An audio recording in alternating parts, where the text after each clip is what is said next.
Irmãos e irmãs, eu aconselho que vocês até tiverem um tempo em casa ou se proponham a meditar essa carta de São Paulo aos Efésios, capítulo 4, de 1 a 6, porque é de grande valia, especialmente para a vivência comunitária.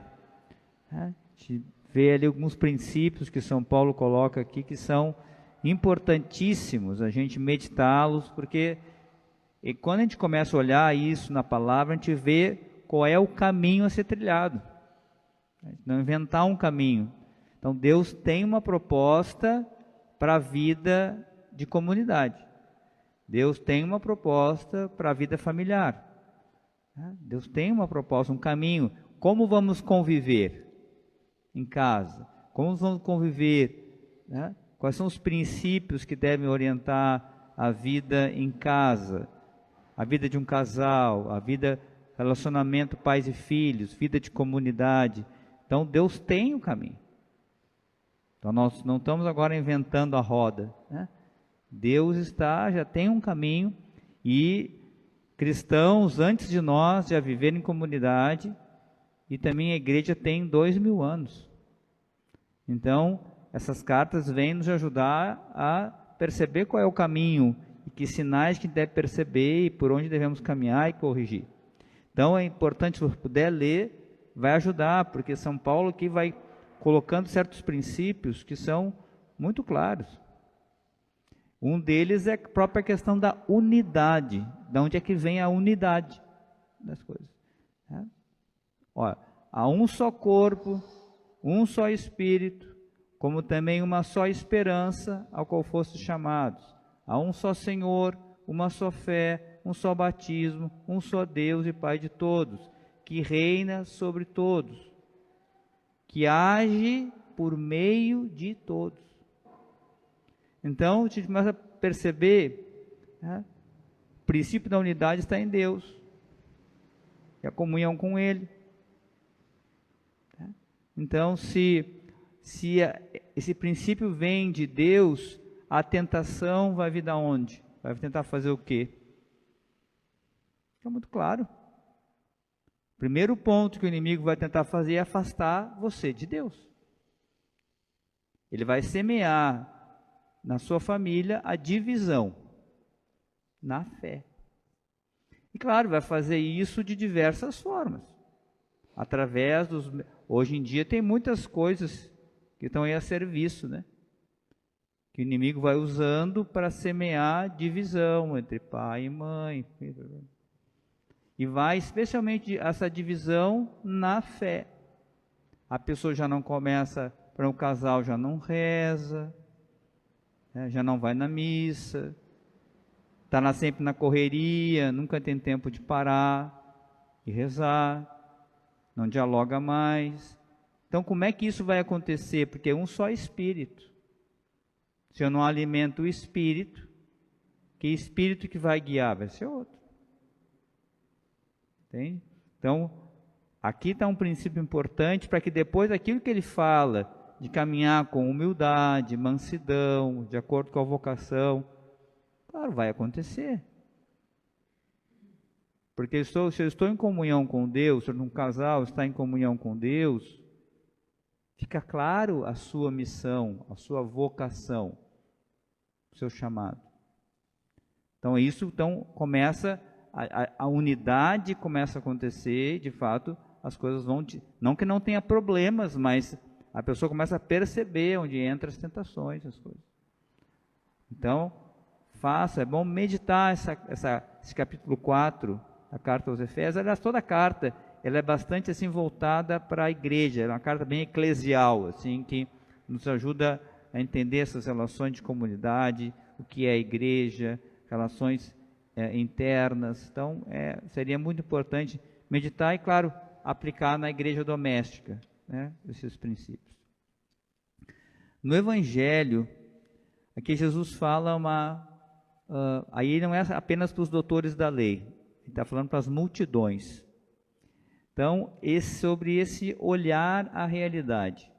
Diz, olha, vocês estão interpretando os sinais da natureza e sabem identificar, mas não conseguem fazer uma leitura de fé sobre a realidade. Não consegue perceber os sinais de Deus na realidade. Porque essa é a chave. Então nós cristãos, porque quando São Paulo fala do homem espiritual, da vida no espírito, é justamente isso, é um homem que tem essa comunhão com Deus e sabe, com Deus, à luz da fé, olhar a realidade humana que está em volta dele, à luz da fé. E faz uma leitura dessa realidade, à luz da fé. Entendeu? O cristão não vive assim, ao sabor assim, para lá e para cá, como uma vara verde jogada para lá e para cá. Não é assim. A gente precisa saber olhar a realidade com os olhos de Deus. Porque se Jesus perguntasse hoje para nós isso, você sabe interpretar o tempo presente? Você sabe interpretar o tempo que nós estamos vivendo hoje? À luz da fé? Consegue olhar a realidade que nós vivemos à luz da fé? Ou você só vê assim, aquilo que o jornal está falando, aquilo que não sei o que está fazendo? Consegue conectar as coisas? Consegue perceber o caminho que Deus está apontando? Consegue perceber onde o inimigo está agindo?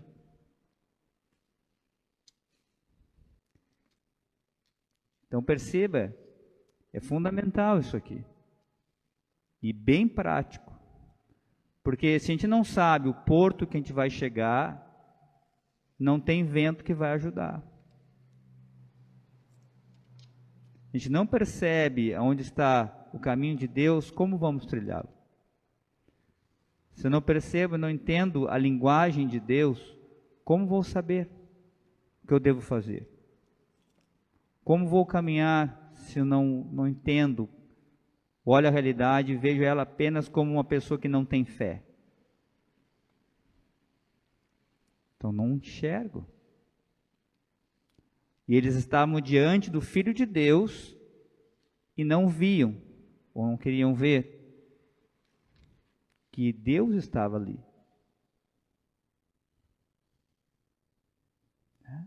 E isso pode acontecer com a gente se a gente não se dá conta. Mas não tem pessoas que podem entrar na igreja e não sabem onde estão? No entanto, Deus está aqui. Então vamos pedir a Deus, de fato, essa graça desse mergulhar no Espírito Santo, essa graça da fé, esse reavivamento da fé, poder perceber, de fato, conseguir ler na realidade, ler na sua realidade a linguagem de Deus. Então, perceba isso. Peça a Deus na sua vida isso, para que você consiga ver e ler a realidade à luz da graça, à luz da fé. À luz da fé, para que você possa perceber, de fato, o que Deus está querendo de você. Porque Deus, claro, Deus fala na oração, mas Deus fala nos acontecimentos também. Porque a sua providência conduz todas as coisas. Então pedimos a Deus, com humildade de coração, misericórdia para a nossa família, e que o Santo Espírito de Deus nos conduza, abra os nossos olhos, abra o nosso coração, para que possa perceber os sinais que Deus está nos dando para a nossa salvação e para a nossa conversão.